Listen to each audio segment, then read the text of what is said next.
सरदारपुर से खबर आपको देंगे। मोहम्मद आसफ की रिपोर्ट के मुताबिक अदालत में जज का काम सिर्फ कानून और ज़ाब्ता ही अप्लाई करना नहीं, बल्कि इंसानी एहसासात और मुल्की हालात को मद्देनज़र रखते हुए फ्री कैन की सुलह करा देना भी अदल इंसाफ के आइन मुताबिक है।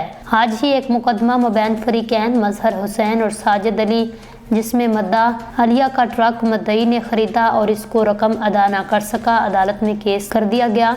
जज ने सोचा मुकदमा खारिज करने से बेहतर है फ्री कैन में सुलह करा दी जाए। काफ़ी तगो-दो करने के बाद फ्री कैन इस बात पर राज़ी हो गए।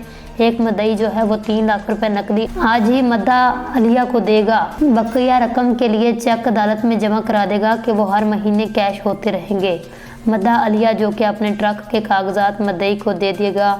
इस तरह करके अदालत ने फ्री कैन के मुबैन मामला खुश असलूबी से हल कर दिया। नदीम असगर नदीम हेडमन सिविल जज दीपालपुर को जब वो पंजाब यूनिवर्सिटी लाहौर में ज़ेरे तालीम थे, क्यूशो यूनिवर्सिटी जापान से स्कॉलरशिप के लिए बुलाया गया, मगर आपने अपने ही मुल्क में रहकर अपने लोगों की खिदमत करने को तरजीह दी।